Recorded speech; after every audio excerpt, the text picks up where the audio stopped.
There was a roll of toilet roll. They all went, take how much you need. So I think, obviously, I took 100.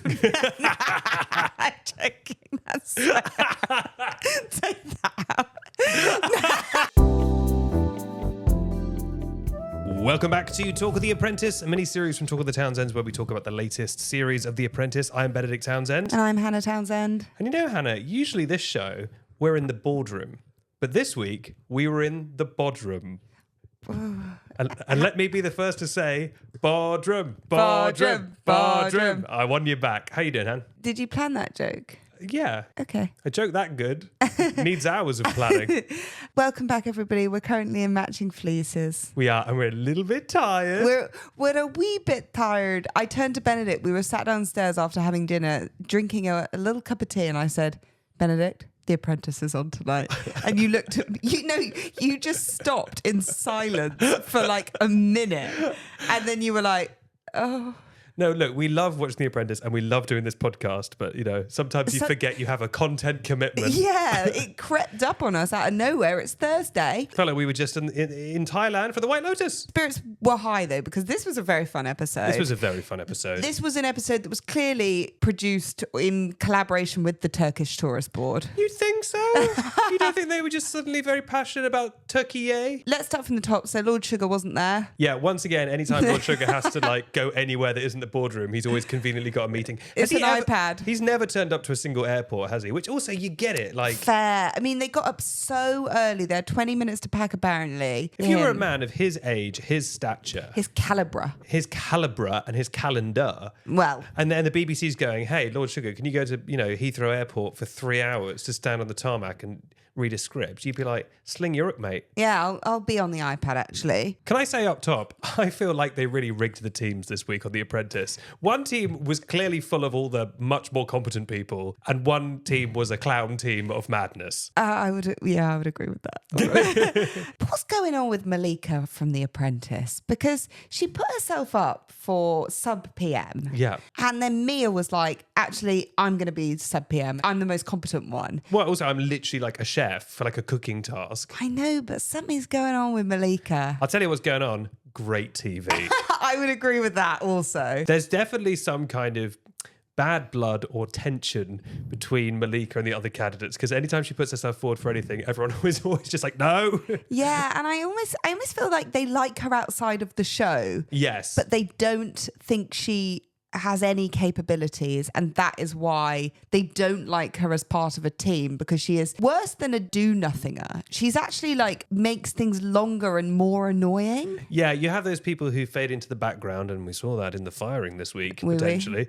But, she's one of those people who like actively sabotages it. Yeah. It's funny you say that, because I think this group really like each other, but we all have mates like that. Like, there's people who are some of my best friends, but like I wouldn't put them in charge of like a project. Yes. It was funny at the top of the episode, which was maybe almost a slight premonition. Johnny got called out. It was like, you've never been PM, you've never been sub PM. Do you not think you should be putting yourself forward? And they kept that in. They were obviously little sneaky breadcrumb clues. Definitely. I thought Frederick was a bit of a snitch for that, to be honest. I was like, all right, Fred. But it is annoying, actually, to be fair. If someone's never put themselves forward, like, I would be calling people out. Yeah, come on, step up. Step up. If you're the editor, because, they're always editing little mini stories, like the story of a person getting fired, and someone drops that at the start of the episode, you're like, brilliant. Yeah. Breadcrumb away. I think we need to talk about the trial of the food on Mia's sub-team, and them all very loudly saying to the chef's face, right, that they hated the food, that it was an acquired taste, that it tasted of cumin. I mean, what were they thinking? It was so rude. There's ways round saying these things. It was the self-awareness was not there. I mean, Mia, again, was a little bit ahead of everyone else going like, that was quite rude. Yes. You just go, I like this one more than that one. You don't eat it and go, ugh, gross. It's a really acquired taste. I really don't think most people would like that. I don't like that. I mean, what what the heck? Especially when it's like traditional Turkish food. It's also just like culturally insensitive. Yeah, really poor form. And also like, if you've watched The Apprentice ever before, which if you're going on The Apprentice, I actually listened to a really interesting podcast from a person who went on the latest episode of Survivor, whose name escapes me. Sure. And it was on the X's and O's podcast by Shannon Beveridge. Mm-hmm. We don't do free promo here, so I'm going to cut that out. And they were basically saying they'd studied Survivor. They were saying that like their whole life, they had it's a US a survival program, I'm guessing. Yes. I've also never seen Survivor, so it's kind of crazy I listened to this. I think it's like there's people on an island and they vote each other out. Yes, exactly. So it's sort of semi-survival, like kind of social engineering, social skills. Well, Mike White was on it famously, who was the writer of White Lotus, and they were saying like they had like trained basically for Survivor for 22 years or something, because it's been going for like such a long time. It's like the original reality show. Yeah. And they were like, they'd studied every episode. They'd like thought about how they would interact with different people in the group. And I think they get very far in the show. And like, if you're going into The Apprentice, surely you do the same. And the number one thing you do in negotiation that we have seen time and time, literally every single series, is someone going in, not building a rapport, getting a poor deal. So, didn't ask about the horse? Yeah. So to go in, insult the food, and then ask for a decent price on it. I mean, what were you thinking? I mean, you said that just like Baroness Brady. I mean, what were you thinking? This is basically Benedict and I's audition tape to be the new Tim and the new Baroness Brady. I'll be Baroness Brady. When their time comes to flee the nest. I've just ordered the world's largest pair of sunglasses. They're on the way. To be Baroness Brady. Did you see the rock on her finger this week? I'm not surprised. She's a wealthy lady. She is a wealthy lady. But tell you what, she is blocking the rays from the sun, from Jupiter, from solar systems you can't even see with those things. It's funny you say that, because like traitors, like that's almost a problem now of like how well the contestants know the show. That's such a good point. Also, we've seen this trick that all the contestants are doing. I say trick. They think it's a trick on this season of The Apprentice, where they go 65 and I'll shake your hand right now. And they think that just saying and I shake your hand right now like works. Yeah. And actually, weirdly, it kind of does sometimes. Yeah. But what I noticed in this episode is like, you know, in Turkey, they're good at haggling, they're good at deals, broadly speaking. And like everyone they were negotiating with was basically doing it back to them. Yeah. So the food guy, he was like, 60 and I shake your hand. And they were a bit like, oh no, he's done the hand thing to me. And they just had to accept the price. What can I do? Yeah. Uno reverse. When the hand is out, I guess it's almost like basically your bottom line, right? Yeah. So that is as low as so you put your hand out. What can you do when the hand's there? It's either I take the deal, as we saw with the dancers. Oh my God. Oh Lord. The fact that they made them do the whole dance. They made them do the dance, and their little faces when they walked away. And Johnny was just useless. That was some terrible negotiation. He should have been fired for that, basically, where he just went, and then just went, like, never mind. Also, there were so many of them. What was he offering? 200 euros. I mean, to get all dressed up, do a dance. Yeah, there was at least like 5 or 6 of them. Yeah, you're getting a tenner. What's the point? Yeah. You know, and there was also the manager. There must have been, the music. There must have been lots to it. Like, you can't do it for that sort of price. I'm going to ask you a question, and think hard about this. Would you rather spend the day hot air ballooning through the beautiful skies and then having a beautiful gourmet meal with extra lamb? Or would you like to drive around a rock mountain in total silence, learning about snakes, and then go on a boat? And then stare into someone's eyes. Go into a boat and stare into someone's eyes. Which one do you choose? Go into a boat sober and stare into someone's eyes. It was comical how much more fun the hot air balloon looked. Every time they cut back, it was like, whee! We're having the best day ever. Like it was so. They did a really good job. It looked really fun for a corporate retreat. I told this to Benedict as we were watching it, but when I was a child, there was a hot air balloon. And I was with my family, and there was only one place left. There was a hot air balloon. And it was the last ride of the day, right? So the stakes were high. Yeah. And so was the balloon. Hey. And my dad was like, we want her. My parents were very lovely, and they were like, they always wanted me to experience life. So my dad was like, we will pay, she can go on the balloon, and like, we'll just wait on the ground. And I was like quite young. How young are we talking? Maybe 8, 9. It's quite young. Which does feel quite young. For a solo balloon trip. For a solo balloon trip with strangers. So anyway, I was put in, they lifted me up into this balloon, right? It took off. Could you see over the side? I could, yeah. I was so scared. And I was with a group of strangers. And from that point prior, hot air balloons had not been a big thing in my life. So I didn't really understand how it worked. I didn't know if we were like tied to a string. I was so scared in this basket going up. And my legs were like jelly. And I was like trying to enjoy the view with these like strangers. And it was all couples and just like this 8-year-old.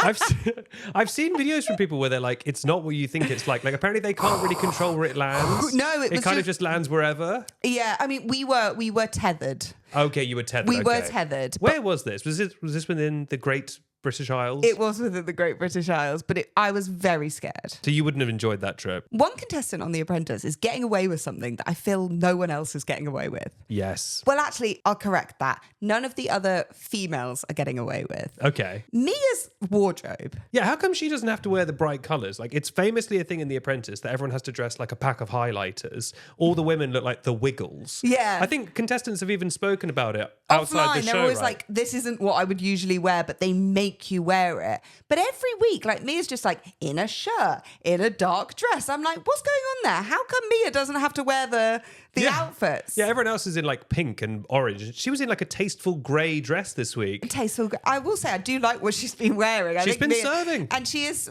probably one of our favourite contestants this series. Hannah, she's been serving more than extra portions of lamb. She's been serving goddamn looks. Double lamb, double the looks. I think we had her in our shortlist of probably going to be in the final, right? Mia's definitely getting to the final. I think she's getting the screen time. They're setting her up. Also, Yes. she's just like obviously competent. She seems incredibly competent. So much so that you're almost like, why are you on this show? She's like too competent for The Apprentice. Actually, that's a cheat code. It's just going on the show when you're actually good at business. Yeah. I mean, she's a weightlifter and she's also got a food business. Meal prep. Is it a meal prep business? Yeah. That would make sense for Jim. Yes, because she's like a power lifter or Yeah. something. I think he would invest in that as well. That's meal prep business is pretty good. Yes or no on this week's Apprentice, do you think it was smart for Frederick to break down the price? I think it was. Yeah. We both said we thought it was smart. Lord Sugar, and clearly Baroness Brady thought it was smart. Yeah. Because she, like a mum, was like, Frederick, tell Lord Sugar how you did that. She was a very soft prompting. But was she doing that? Was she setting him up to be shot down? No, I think she was doing it in a supportive way, actually. And then weirdly, Lord Sugar thought it was a bad idea. But I think that's really smart. If you're giving someone a package, they always do this with package deals. You go, you're getting this that's normally worth 40 quid, but we're giving you plus this other thing for a cheaper price. But 150 euros a head, putting a price on staring into each other's eyes. That, I think, is where you struggle with it. Well, yes, and apparently that was like the biggest thing that was refunded. Did you hear that? Oh, was it? But I would say the problem with that is not the price, is that you had the idea to make everyone stare into each other's eyes as an activity. What would you have done if they said do a team building? I guess something with like a prop at least. Like you can't charge money if it's something you can just do But they alone with a mirror. I've been to lots. I did one recently that was like, so say you have a presentation that goes really bad at work. It's like reframing how you think about that. You're like, instead of saying like, I'm really bad at presentations, it's like you change the narrative to say like, I had one bad presentation. And it was like a bit like that. You change, you go, that was a good presentation. I was saying like, instead of like, you're telling yourself the story that every presentation you do is bad. No, I had one Everyone's bad presentation. out to get me. And then it's like, why did that presentation go bad? Well, I didn't sleep the night before, blah, blah, blah. So it was like tools like that. Sure. That presentation went badly because everyone's out to get me. Everyone's jealous of me. They're in love with me. The problem is everyone's in love with me. They're negging me. That was what I learned. But you know, there are. I've been to a lot of. No one can build a team like you. Can I tell you one that I went to? This was when I first started working. There was a roll of toilet roll, which is just fucking horrible, right? And then they all went, take how much you need, okay? And we passed this roll of toilet roll round, right? So it's like a bit weird. So anyway. It wasn't clear what you need it for. No, he just take it's going to be some trick, isn't there? Take how much you need. So I think, obviously, I took 100. I'm joking. That's take that out. Sorry. You took 15 wads. No, yeah. So I think I took I took like 3 sheets. And anyway, one girl took like so many sheets. Champion shitter right there. And it was a girl. She took like loads. Anyway, so there was a varying amounts, but I would say like once one person took 3, then like most people took 3. I was a bit of a sheep in this scenario. And then they were like, okay, so now we're going to do how many facts about yourself is going to correlate to how many sheets you took. So then you would have to be like, what science is this? I know. Yeah, I know. And one guy, can I tell you, one guy said, I owe my, his fun fact. I'll never forget this. He was this guy, we worked in a media company, and like his fun fact was, I owe my girlfriend $2.5 grand. That was his fun fact. And I'll never forget it. I was like, I feel like that's like a fun fact about yourself. He was like, yeah. It's barely a fact. Oh, he was just said he owed his girlfriend $2.5 grand. And I was like, okay. What's sorry, to rewind. What's the lesson that you should take less toilet roll? Look, I have been to a lot. Many. You've been to a lot of corporate That's why nonsense. I'm such a well-rounded and amazing and good at business person. It's because honestly, I have been to so many different you should see team our house. building. We don't get through any toilet roll. Let's get back on track. So I'm going to set the tone for the day. Yeah. It's going to be a no phone day. Yes, and I know you're fun. I know you're from Vodafone. I know. Also, he didn't need to say that. Read the room. Ring the room. Ring the room. Do you know what I would have wanted to do in that boring fucking truck? Be on my phone. Yeah. A little bit of Snake 97. Yeah, or call up an airstrike to kill which myself. Snake I'd want to see on the rock. Can I just say, when they said we're going to be doing safari and it had the word safari, I thought, of course. Where else? Turkey, the most obvious place for a safari. Yeah. And they saw the sights, didn't they? They saw rocks, they saw trees, they saw...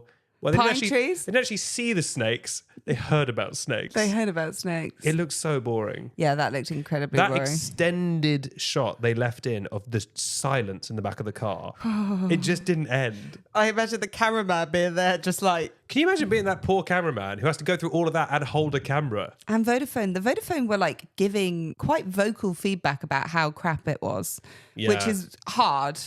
So I'm the chef, so you need to say, yes, chef, to me. Again, necessary? I don't know about that. Yeah, your mate that you've basically been hanging out with for like 6 weeks and then they're making you call them yes, chef. Whereas Mia, who was chefing away... The only thing she had to say was, Malika, get out of here or I will crush you with my strong bodybuilder hands. Another piece of Apprentice gold this week, Malika trying to lay the table.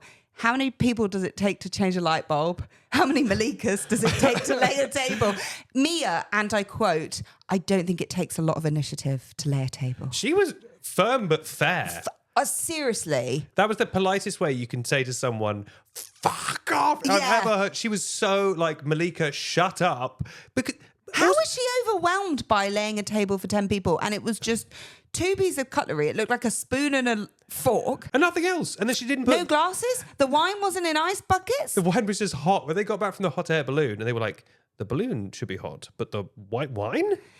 Very good. The worst thing you could do in that scenario was not set the table. It's so much worse for people to come up and then not be stuff out.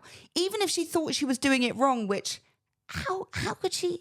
She was like, I'm on my own up there. It was 10 places. I don't understand how you can really do it wrong. I know. You can set all the knives to be sticking up from the chairs. I really feel like we need to hear from her on this about like what was so overwhelming about setting that table. Were there snakes around? It was very confusing because she didn't set anything, but she seemed to be working very hard. Yeah, and she was like, I'm on my own. I should be in the kitchen. We've said before that Tim or Baroness Brady intervening is a bit like on your driving test. If they pump the brakes, you've already failed.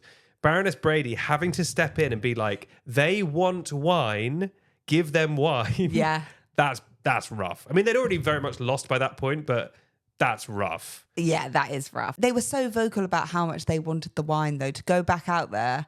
And they were like, give them 2 glasses, one with squash, one with water. I mean, it was just getting worse and worse. I'm glad Baroness Brady stuck up for the wine. But I think that's the moment where she's going like, it will reflect badly on like the BBC. Yes. It will reflect badly on like me as a person if I don't get these idiots to give them wine. One of my favourite bits of this episode is we said you had a fine dining restaurant, but we didn't say it was a fine dining meal, which again is, we say it every episode, 50% of the boys loved the product.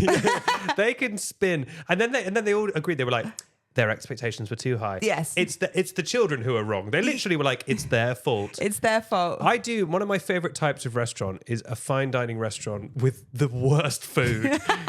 It's like, yes, the restaurant's fine dining. Beautiful chairs, beautiful cutlery. The food is slop, though. So bad. That she owns a fine dining restaurant, and they were like, they set their expectations too high. What? Because you told them you had a fine dining chef in. I mean, what would I think she would be making? We've got a fine dining chef. They're not good. Yeah. Or like, we've got a fine dining chef. She'll be making chips. Like, what? I think it was Frederick saying this is a team task and he's not even held a briefcase. Yeah. I mean, do you get a briefcase if you're PM? You absolutely don't. I think it was a metaphor. Oh, very poetic. This was a really enjoyable episode, but it was very clear who was going. It's funny, yeah, there was a point where we just turned to each other and we were like, it's going to be Johnny. Yeah. And if that team hadn't lost, Malika was going. Definitely. The problem is you can never have a narrative come up around you. The second there was a narrative around Johnny of like, he's never put himself forward, you're done. Dun, dun, dun. Because Lord Sugar likes having a little excuse, a little speech he can do. Yeah, 100%. And it wasn't going to be the other two. Like, Chisola's been like really hardworking. Yeah. And Frederick did the nice breakdown. All right, well, that was very fun. I really enjoyed that. I enjoy doing that. Maybe being a bit sleepy helps us. Us and our little fleeters are off to bed. Well, I need to get editing this episode because I owe Hannah $2.5 grand, so I've got to just earn back every penny I can. Shall we go to bed in our, well, not a bedroom, but perhaps for God. Perhaps a bodroom? Bye.